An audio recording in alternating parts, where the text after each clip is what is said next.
Good day! Are we digitally ready? This is a question that teachers and learners are probably asking right now. With the advent of DepEd's Digital Rise program, the Open Educational Resources, or OER, was woven together and finally realized. This project prioritizes the necessity to enhance the digital literacy skills of every teacher and learner in the country. Our OER mission is to connect the disconnected. OER is indeed an innovative initiative with a lofty aim to get disconnected schools and last-mile schools connected through ICT even without an internet connection. It is designed to cater to the need of these schools for interactivity, digitalization, and delivery of 21st century skills that will ensure that every learner is future ready. Join us in another training workshop and learn more about open educational resources, whose primary purpose is to provide support and assistance to learners and teachers in this rapid advancement of technology. Our goal is to build and strengthen the capabilities of public and private teachers, school heads, and supervisors by teaching you to create and design interactive, localized, and contextualized instructional materials for teaching using basic, advanced, and proficiency software and tools. Surely, this will be another exciting and engaging webinar training workshop. Together, let's all rise amidst this crisis. Para sa bata, para sa bayan, para sa guro. Sulong, ito kalidad!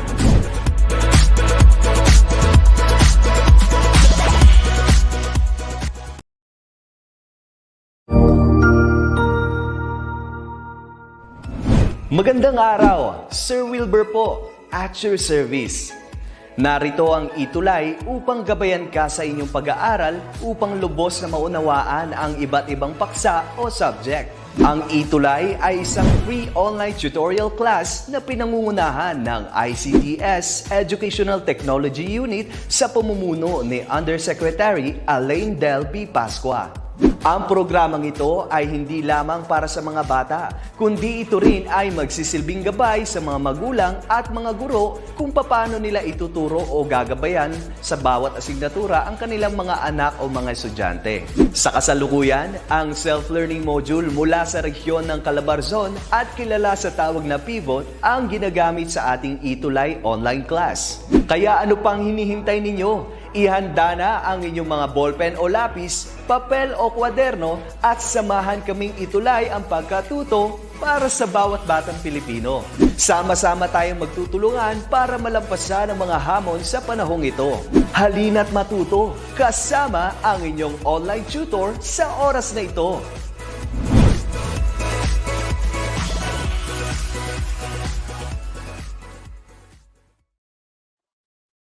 Hello! Good afternoon to all teachers, parents, and learners all over the nation. Today, we're going to learn correct grammar and pronunciation. I am Chirone, your teacher for English 3. Kumusta po ang lahat? Okay. So, bago po tayo magsimula, I would like to greet everyone, lalo na yung mga unang pumasok or unang tumutok sa ating session for today. Hello po kay Janelle Matula, Ethan Amores Gems Padillo, Armel Misher Panel ng Nara Jean Central School, Nara Hain Central School Hain Nueva Ecija. Andito rin po si Yana Rain Yonado, okay, isa sa mga masugid nating estudyante, si Herminie Hilda Manuales, ikaw na po, Ahmed Mohamed Kamal, katulad ni Yana, lagi nakatutok yan sa English 3. Nakita ko rin sila actually sa MAPE 3, okay? Si Lay Marcos, si Ron, si Ethan, si Jorel, and Christopher Eliorib. Hello sa inyong lahat. Okay, so magsisimula na tayo ng ating session for today, okay? So kung mapapansin niyo, teacher is wearing a blue shirt, okay? So tingnan nga natin, what is the color of your shirt right now, okay? So tingnan natin kung gaano ba ka-engage ang ating mga learners. If teacher is wearing a blue shirt, and blue is the color of English group. Choose English day. What is the color of the shirt that you're wearing right now? Sabi ni Janelle, it's pink. Okay. Sabi naman ni Ahmed, it's white. Si Chino, blue. Si Yana, green. Si Armel, ay gray. Okay. Hello po sa inyo lahat at hello din kay Avery Sue Zane. Okay, magsimula na tayo. Sabi ni Lord, humabol si Lord, it's orange daw po. Okay, start na tayo. For this week, we are now on week 4. Konting-konti na lang at matatapos na ang fourth quarter. And we will be talking about pictographs, simple graphs, and tables. Okay?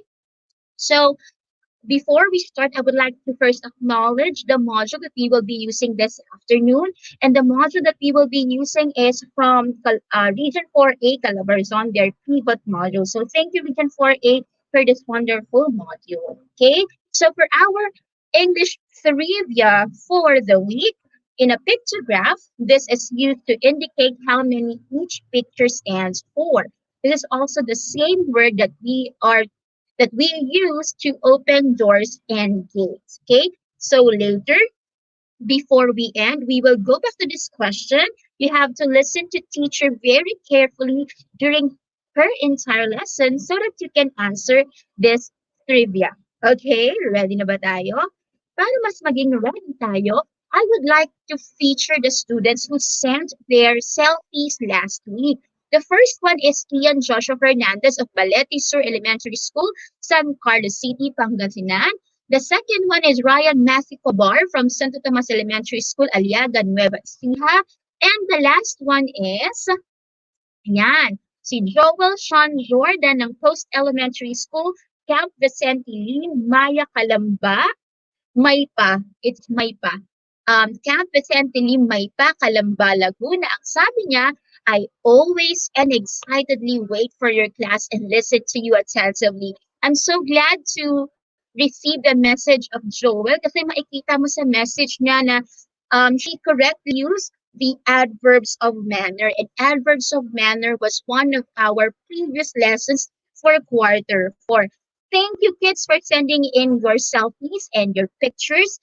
For those who want to send in your photo, for those who want to send their photos, their pictures, or their selfies, huwag mahihiya because teacher May will be accommodating all the things that you will be sending, especially if it's about our class. Okay, so for this week, this will be our learning objectives. First, recognize simple graphs, tables, and pictocharts. Second, understand simple graphs, tables, and pictocharts through extracting the information that each presents. And create a bar graph, table, or a pictochart using available information. I I know that you're so excited to begin our lesson for this week. Pero let's have first a review, okay? Natatandaan niyo ba? Can you still recall the lesson that we had last week? It it has two words. One word, the first word starts with S, and the second word starts with M. Can you help teacher recall the lesson that we had last week? The lesson that we had last week, it is composed of two words. The first word starts with S. The second word starts with M. Okay, sabi ni Joel, maps po. Sabi ni Janelle, simple maps. Very good. Okay, so it is about simple maps. Okay, ayan po. Di ba sinabi din natin na because of the advent of technology, because we are using our phones daily, because we are empowered by technology, sometimes or most of the time, we don't really use the hard copy of a map, though it's very useful. Sometimes we also use applications such as Google Maps and Google Street View. Okay, so Google Maps and Google Street View are some of the applications that we can use if we want to find out the things, the buildings, and can also be used to see the signs and symbols within the community. Okay. So sinabi natin na maps tell us where things are. They also gave us a sense of direction so that we can better navigate a place. Di ba sabi natin, para hindi tayo maligaw. Places and buildings use signs and symbols to inform people about the place, about the things that they can do and cannot do, and about the things that guarantee their safety. Di ba? Unang-una, lagi natin iisipin, lalo na pag first time natin sa isang lugar, to secure our safety. Diba pinag-usapan natin na safety should always come first. That's why we must know how to read simple maps and to understand signs and to understand signs and symbols on buildings and on roads. Okay, ayan na po. Okay, so look closely at the map that your teacher has provided. So you can see there's a map there on your screen on its right side. Pero alam ni teacher na masyadong maliit, kaya palalakihan natin. Alright? Okay, so you can see several streets there, like the Pine Street, the Oak Street, and the Maple Street. You also have the Second Avenue on the left side and the Third Avenue on the right side. Okay? So tingnan ng maigi, tingnan ng mga bagay na nasa mapa na ito because teacher will be asking questions about this map. Okay? Teacher will give you 5 seconds to look closely at the map. Okay? 5, 4, 3, 2, 1. Signs up. Let's have the questions about the map. Okay? So for this one, we will identify if the underlined word is used as an adjective or an adverb. If the word is used as an adjective, you will comment on the comment section 3 letters A, D, J if the word functions as an adjective. Now, if the word functions as an adverb, you will comment these 3 letters A, D, V again if it is an adverb. A, D, J, adjective. ADV if it's an adverb. Okay, so marami na pong nakakaintindi at nakakaalam kung ano ang ating gagawin. Sige nga, if one is ready, if you are ready, please comment a heart. Okay, so tingnan natin kung ready na ang lahat. If you are ready now to have the first item, comment a heart on the comment section. Pero mukhang nauna ang sagot. Okay. So the park displays some of the tallest trees that you can find in the neighborhood. Ayan. Okay, may nag-comment na rin ng heart. And parang ang dami kong nakikitang tamang sagot. So far, wala pang maling sagot. And you are correct. Tallest is an adjective in the superlative form, the highest degree. Kasi last time, may nakita si teacher, yung adverb, ginawang adjective. So I got worried with that. So I reviewed again the concept of an adjective and an adverb. Okay? So number 2, my mother hurriedly walks to the bus stop so she can ride a bus to go to work. We're now on number 2. Comment the number and then if it's ADJ or ADV. What is the function of the underlined word? Okay, we're now on number 2. Ayan, may nakikita na akong mga tamang sagot. Very good. Wala pa akong nakikitang mali. That means you know the answer. Okay, and the correct answer is an adverb. What kind of adverb? Because we have several kinds of adverb. It's an adverb of manner. All right, number 3. The Hilton Hotel is higher compared to the buildings of the bank. What is the function of the underlined word? ATJ or ADV? Write the number or comment the number and get your answer. We're now on number 3. Okay, is it ADV or ADJ? The Hilton Hotel is higher. It describes the noun Hilton. Okay, let's see and let's reveal now the correct answer. Actually, the correct answer is it's an adjective in the comparative form because I am comparing Hilton Hotel and the buildings of the bank. Okay, let's have the fourth number. Number 4, the supermarket sells all its items at a very low price. Bagsak presyo, very low price. Okay, number 4 na tayo. Okay, I can see some people answering number 3. And now let's move on to number 4. Okay, may nagsabing ADV, may nagsabing namang ADJ. Okay, look at the word low. It describes the noun price. Okay, since it's a describing word, it is an adjective in the positive form. Okay, it doesn't really tell you how the action is done, but what the thing is. So therefore, it is an adjective. Okay. How about the last number? The restaurant in front of the post office has waiters who take orders patiently. Okay, we're now on number 5. Is this ADJ or ADV? Number 5. Okay. Alright, maraming nagsabi na adverb daw ito. Very good. Okay, so it's an adverb of manner. Let's recap. If a word has an ly, sometimes kasi walang ly, di ba? Katulad na napag-usapan natin 2 weeks ago. But if the word answers the word how, the action is done, that's an adverb of manner. But if a word describes a person, place, thing, or an idea, it's an adjective. Now, let me know ilan kaya ang nakuha ninyong tamang sagot. Okay? Let teacher know the number of the correct answers that you got by commenting your score on the comment section. Okay, sabi ni Joel, siguro naka-perfect si Joel. Okay? Let me know. Si Chino naka-5, si Lord din naka-5.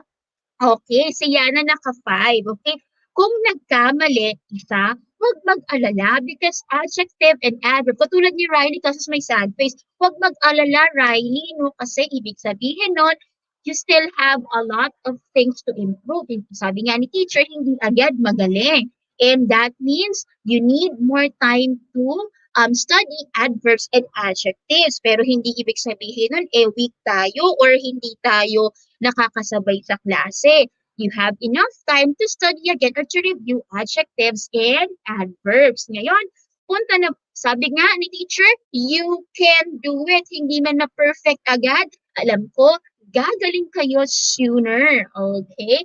Now, let's have this set of review questions again. Okay? Balik tayo dun sa map. Now, a sign at the back of the theater building says that the theater goers cannot park their cars there. Which of the following sign they have seen? Ngayon, mag-comment tayo ng numbers lang. Okay, example, number 1, and then the number of your answer. Okay, again, a sign at the back of the theater building says that the theater goers cannot park their cars there. Which of the following sign have they seen? Ano kayang yun? Road sign. Is it number 1, number 2, or number 3? Let's find out. Sabi ni Yana, 1. Okay, sabi naman ng iba, 1 din. Okay, tingnan natin kung may ibang sagot. So far, wala. And let's reveal the answer. Tama kayo. It's actually number 1. That means no parking. Si Janelle, ang ginawa niya, minention out niya. Sabi niya, no parking, no blowing of horns, and stop. Okay, we'll now go to number 2. There is a sign in the park that tells that one can cross the street to go to the 3rd Avenue on the east and Oak Street on the north. Which road sign is that? Number 2 na tayo ha. Please indicate the number and then the number of your answer. So makikita dapat sa teacher na dalawang number sa comment niyo. Is it 1, 2, or 3? Okay, number 2 na tayo. Sabi ni Yana, 3 daw po. Same ng sagot ni Armel. Okay, very good. So far, wala pa sa teacher na nakikitang maling sagot. Diba last week, this is our trivia. Ang tanong ni teacher, if this is in Chinese, no, it's not because fencing means pedestrian crossing. Diba? Ped is the shortened word for pedestrian, cross for the X, and then the ing. Okay, now let's have number 4. Ay, number 3 pa lang pala, sorry. Sheila went to the library and saw the sign on its entrance. What must Sheila do? 1, Sheila must inform her parents that she is in the library. Number 2, Sheila must surrender her mobile phone to the librarian before entering the library. Or 3, Sheila must turn off, or put her mobile phone in silence. We're now on number 3. number 3, and then the number of your answer. Okay. Is it 3-2 or 3-3? Okay.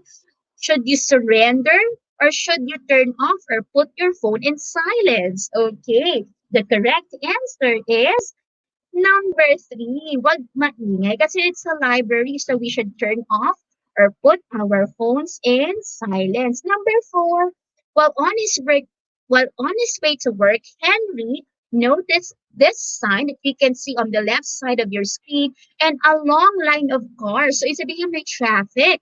What must have caused the traffic?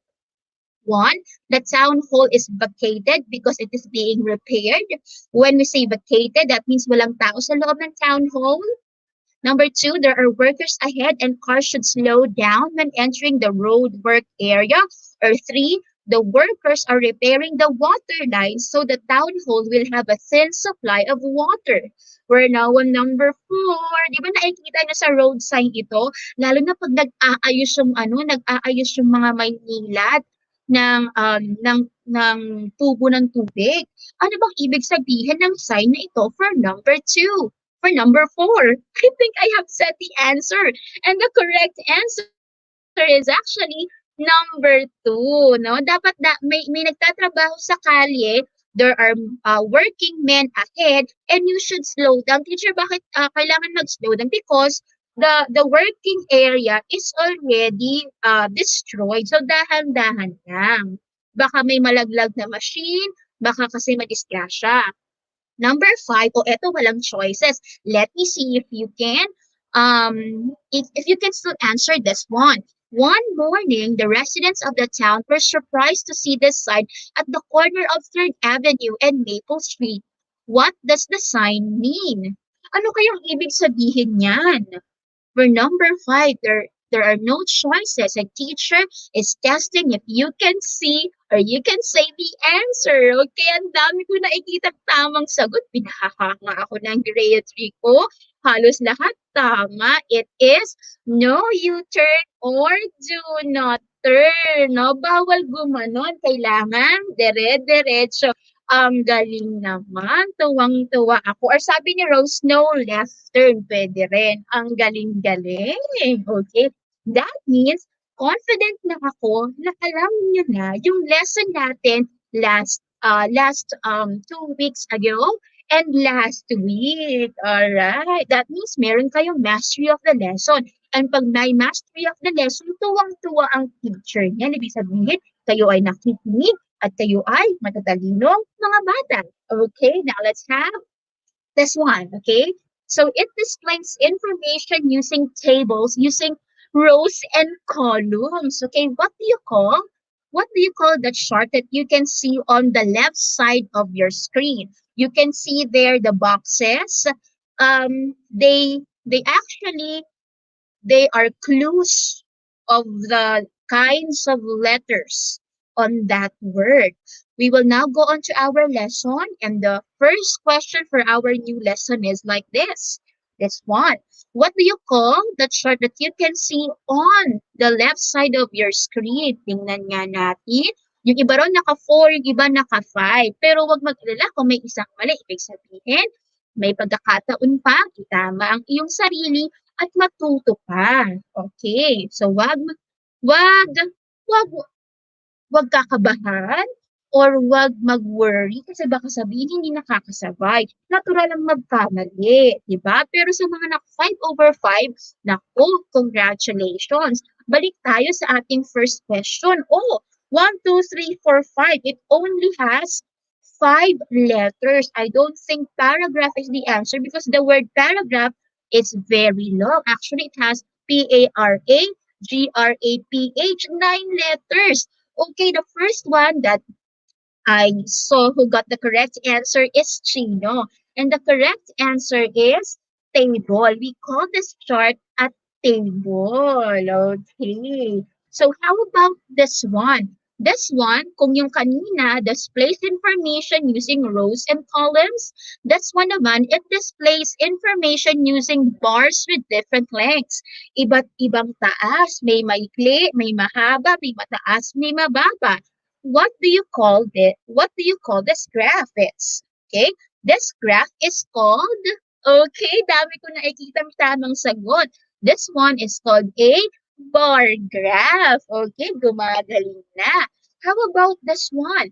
It displays information using pictures of different number. Kung nakita nyo si banana may 4, si apple may ay, hindi eh. Minsan actually iba-iba number nun eh. Minsan may 4, may 3, may 5. What kind of graph is this? Book paragraph. We only have 1, 2, 3, 4, 5 letters for this one. What do you call this graph? This graph is called, yes, very good. It's a pictograph. Hindi siya fruit graph. It's a pictograph. Okay, very nice. So, these graphs, kung makikita natin, I have a question for you because you have seen a pictograph, a bar graph, and a table. Okay, so teacher has another question. What do a table, a bar graph, and a line graph? Parang si teacher ang mali dyan, dapat yung pictograph. Okay, so let me correct myself. What do a table, a bar graph, and a pictograph help us to understand immediately? Kapag nakita raw natin sila, what can we understand immediately? It starts with the word I and ends with letter N. How many syllables does the word have? Okay, 4 syllables. It starts with I and ends with N. What is that word? So when we use those kinds of visual representations, okay, so they make us understand this thing immediately, okay? May nagsabing information, may nagsabing instruction. Sige nga, tingnan natin kung ano ang tamang sagot. Actually, the correct answer is information. So each of them help us, or each of them helps us easily understand information by presenting it through images or pictures. Yung charts, yung bar graph, yung pictograph, they help us to understand information without needing a lot of words. By just looking at it, we can extract information. Okay? Sige nga, balikan natin. Ano ulit ang tawag sa graph na ito or sa table na ito? Okay, tingnan natin kung naaalala natin. Oo, okay. 4 syllables po. Tama, Joel. Okay, so ano ulit po ang tawag natin sa visual representation na ito that you can see at the center of your screen? Very good, Rose. It is called a table. Okay, so table has this distinguished parts. So one is called a column, yung vertical section, pahaba, column, at meron tayong mga row, okay? Yung horizontal section ng table. Again, so we have a column, and then we have rows, several rows, okay? So I will be asking question about the information presented on this table. Ready na ba ang lahat? Sige nga, kung ready na ang lahat, mag-comment nga ulit tayo ng heart. Okay? Again, now teacher will be asking questions about the information that is presented on the table. If you are now ready to answer questions about the information here, comment tayo ng heart. Okay, ayan. Isabihin, ready na kayo? Sige, let's have the first question. Ayan. Number 1. What is the title of the table? Ayan, pabilisan tayong mag-type. What is the title of the table? Yan, marami nang nag-heart. Thank you sa mga nag-heart. That means you are listening and participating actively. Okay, my first question is, what is the title of the table? Okay, siguraduhin tama ang spelling natin ha. Huwag kakalimutan na wrong spelling, wrong. Okay, now let's have the one. Number 1, sprinkles sold on Mother's Day. Very good. And di ba, we celebrate Mother's Day on the 2nd Sunday of May. Tapos ngayong June, we will now celebrate Father's Day on the 3rd Sunday of June. Number 2, what are the columns of the table about? Ibig sabihin, what are the titles of the 2 columns that you have there? May dalawa tayong sagot. Ano yung title ng first column? Ano yung title ng second column? Okay, so nakikita ko ang daming may tamang sagot. We will now proceed to number 2. What are the titles of the columns? You have two columns there, right? So what are the titles of each of these two columns? Okay, tingnan nga natin kung hindi kayo malilito sa column tsaka sa row. What are the titles of the two columns? Okay, pabilisan. Oh, may nakalagay flavors or of crinkles and number of boxes sold. Very good. Ayan, ang galing-galing. Let's have number 3. How many flavors of crinkles are presented? Okay. Ilang flavors daw ang meron siyaan? Tingnan natin. Ilang flavors? Okay. How many flavors? We have chocolate, we have yema, we have ube, we have red velvet, and buko pandan. If your answer is 5, that means you are correct. Magaling. Katulad ni Chino, ni Lord, ni Rose, ni Zaira, ni Ryan, 6 ka. Oh, okay lang. Baka nalito lang si Ryan. Okay? And si Daisy, tama din siya. Now, let's have number 4. Which flavors of crinkles has the most number of boxes sold? Sino yung pinakamaraming, ano yung flavor na pinakabinili ng marami? May nagsabing chocolate? Okay, that is the correct answer because it has 18 boxes sold. Highest number. Okay, now let's have number 5. Which flavors of crinkles have the same sales? Parehas lang ng benta. What are those two flavors? Can you tell me? If the highest number of flavors sold is chocolate, what are the two flavors naman na same lang yung number of boxes sold? Ibig sabihin, we're looking for the flavors which have the same number of boxes sold. May nagsabi na red velvet and buko pandan because they are both, for these flavors, we sold 15 boxes. Galing! How about number 6? How many boxes of yema crinkles were sold? Ilan naman kaya yung sa yema crinkles? Siguro, no, kaya ganito kasi a person sold crinkles for Mother's Day. Ilan kaya ang pumili ng yema crinkles? Sabi ni Zaira, 13 boxes. Same with Chino and Riley. Very nice. How about number 7? Which flavor of crinkles have the least? So when we say least, pinakamababa, lowest number of sales. Lowest number of boxes sold. Which flavor is that? Sabi ni Chino, ube. Bakit kaya? No? So we can say, mas maraming may gusto ng chocolate at mas konti ang may gusto ng ube. Ako actually, mas pipiliin ko dyan yung yema kasi mahilig si teacher sa matamis. Okay? And for our last question, how many boxes of crinkles were sold on Mother's Day? Ibig sabihin, we have to total everything. Ilan kaya ang naibenta overall? Can you count? Sige nga, tingnan natin yung mga magagaling din sa math. Okay, ilan kaya yung total number of crinkles sold? Sige nga, tingnan natin kung tama si Janelle. Ang sabi niya, 35. Okay, so you have 18 there, plus 13, plus 8, plus 30 for 215. So that will be, it's not, it's actually 69. Oh, ang galing naman kahit mas nakakasagot. Okay, ang galing naman. That's only for the table. Tingnan natin if you can also answer information about the other visual representation of information. Let's have this one. Okay. Oh, okay, ang galing, 69. Now, ano nga ulit ang tawag dito?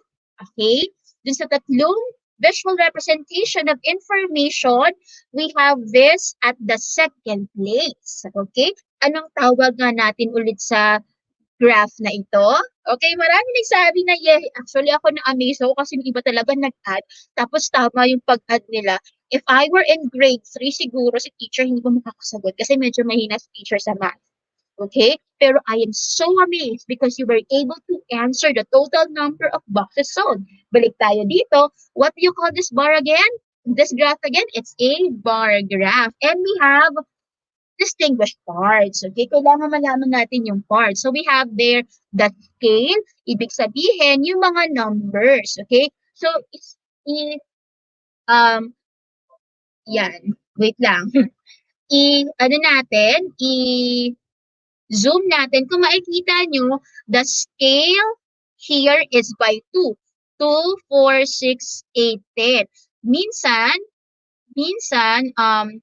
dapat nare-reach na talaga yung pinaka-line dito, pero minsan naman hindi. So example, for this one basketball, di ba hindi siya nakatapat sa 12.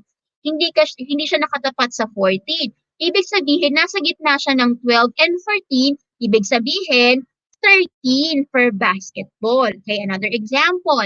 If we have running, hindi siya nakatapat sa 2, sa 4, hindi siya nakatapat sa 6. So this is 5.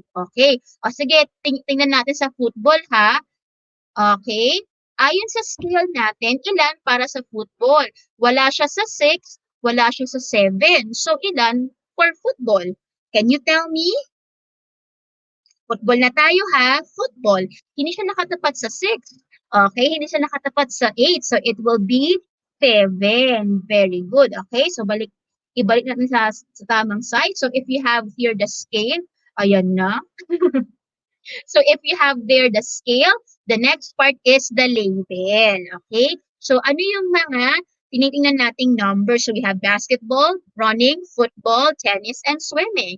So I have these questions. Number 1, what is the title of the graph?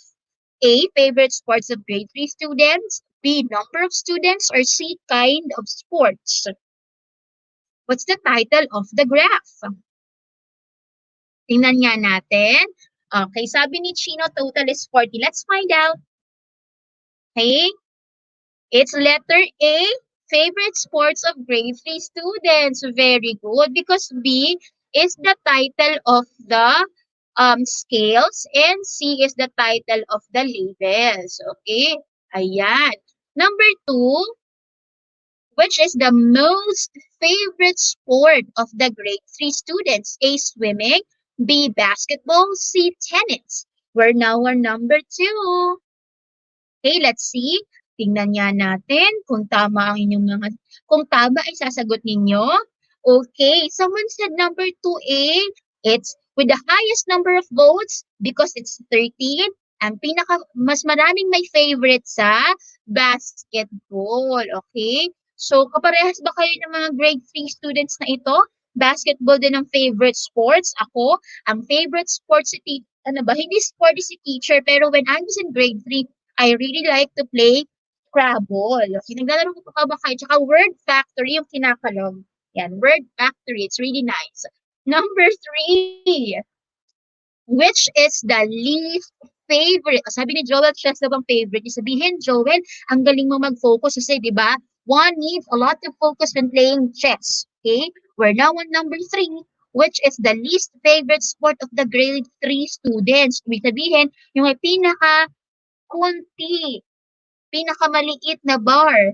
Anong sports kaya yun? Is it running, football, and tennis? Okay? Maraming sumagot ng letter A. Let's see if it's really running. That's correct. Running, pagtakbo siguro kasi nakakapagod, tas mainit, syempre, at least sa basketball, pwedeng maglaro sa covered court. Pag running, syempre, it's in a field, no, walang cover, so it's really hot. Okay, number 4, which two sports have the same results? Okay, parehas ng number. Ibig sabihin, they got the same number of respondents, therefore, they have the same length of bars. What is the answer? Is it A, basketball and swimming, B, running and tennis, or C, football and swimming? Tingnan nga natin for number 4. Okay, sabi ni Yana, ni Janelle, at ni Zaira, it's letter C. Tingnan natin kung tama ang kanilang mga sagot. Same with Joel. Okay, ayan, tama ang sagot because they both have 7. 7 for football and 7 for swimming. Now for number 5, ayan, how many students were asked in the survey? So, ito total natin lahat. Si basketball, 13. Si running, 5. C. Football, 7. 7 ba? 7, yes. C. Oh, hindi. It's, wait lang, it's so small. I'll just look at the other screen, okay? Si basketball, 13. Si running, meron tayong 5. Si football, meron tayong 7. 8 for tennis. And swimming, 7. If we total it, what's the number total if we count it all up? What's the total number of students surveyed? Okay, may nagsabing B, may nagsabing C, but the correct answer is letter C.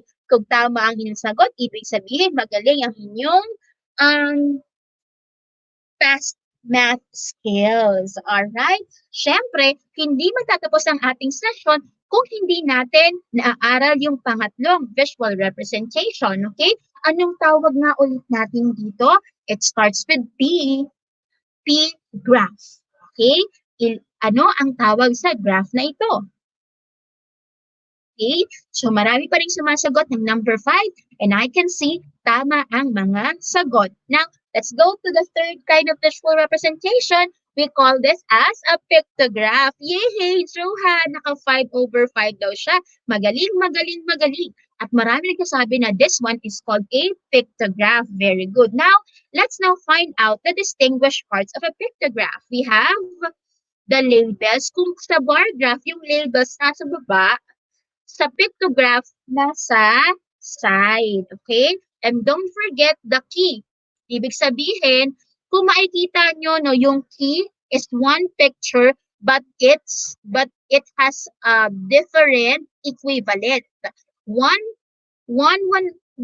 picture is equal to 100. We call that as the key. Okay, now let's have questions about this pictograph naman. Okay, tingnan natin kung makaka 5/5 din kayo, ha? Okay, what is the title of the pictograph? Okay? Oh, no. Nasabi ni teacher yung sagot. Okay, it's Sita's weekly savings. Alam ko, babawi kayo sa number 2. Okay? How much did she save in week 3? Now, let's find out for week 3, how much did she save in that week, di ba?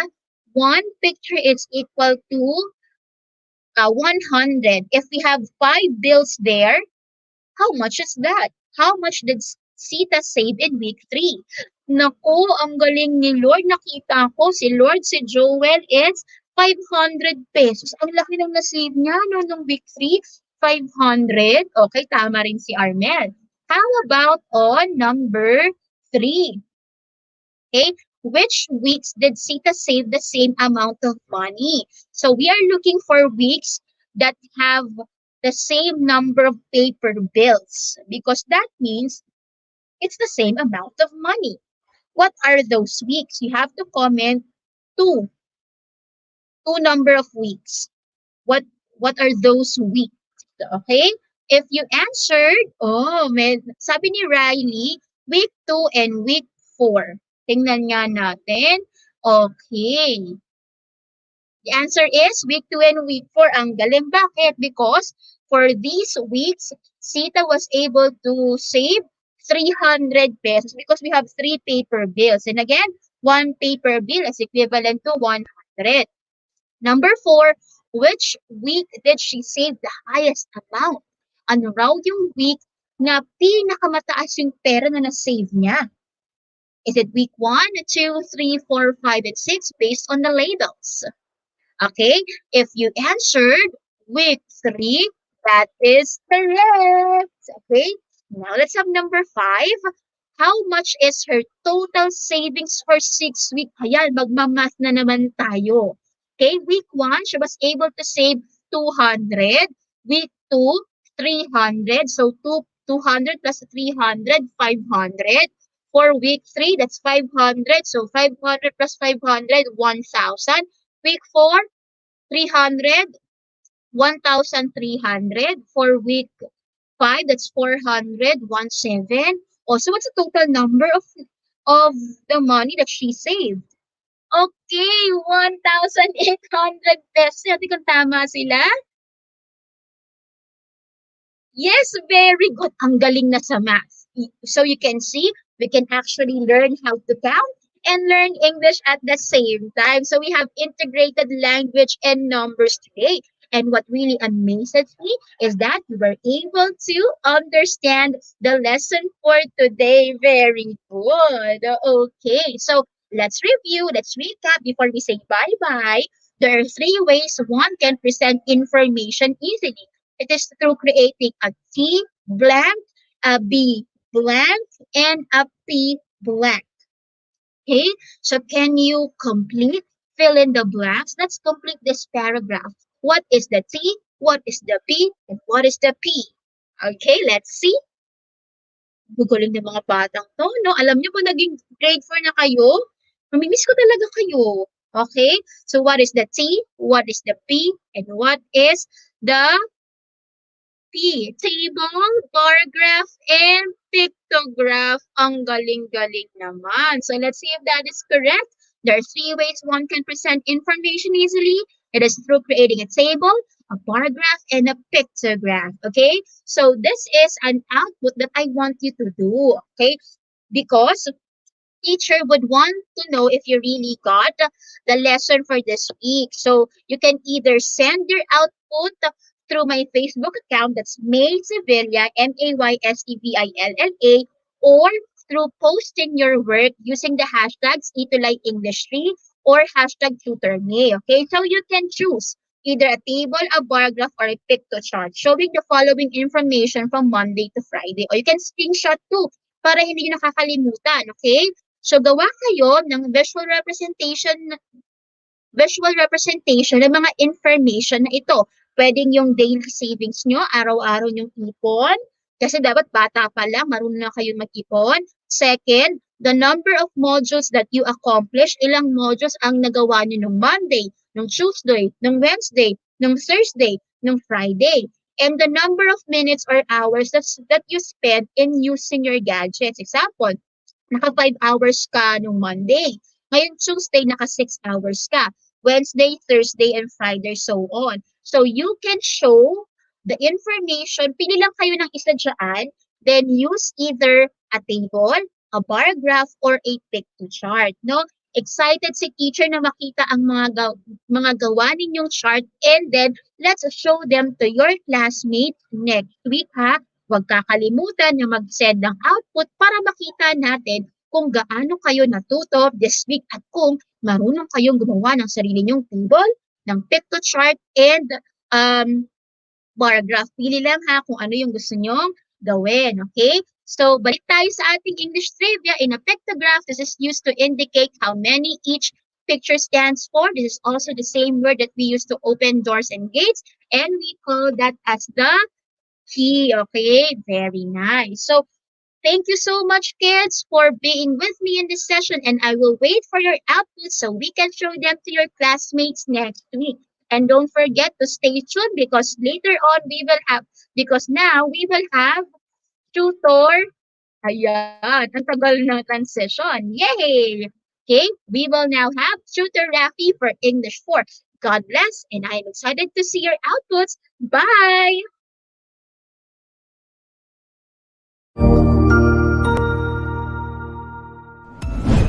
Sigurado ako na marami ka na namang natutuhan sa ating ETUlay tutorial session ngayong araw.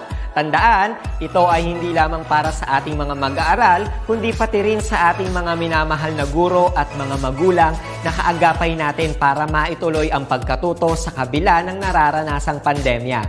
Patuloy ding sumubaybay sa DepEd TV para sa mga araling ginawang video episodes. Mapapanood ito mula Lunes hanggang Sabado, alas 7 ng umaga hanggang alas 7 ng gabi sa inyong mga telebisyon. Abangan bukas mula 1:00 ng tanghali ang iba pang aralin sa ating ETUlay free online tutorial session sa Filipino. I-like and subscribe at manatiling nakasubaybay sa ating ETUlay tutorial session sa DepEd Edtech Unit FB page at Educational Technology Unit channel sa YouTube at sa DepEd Tayo at DepEd Philippines social media accounts. Paalam!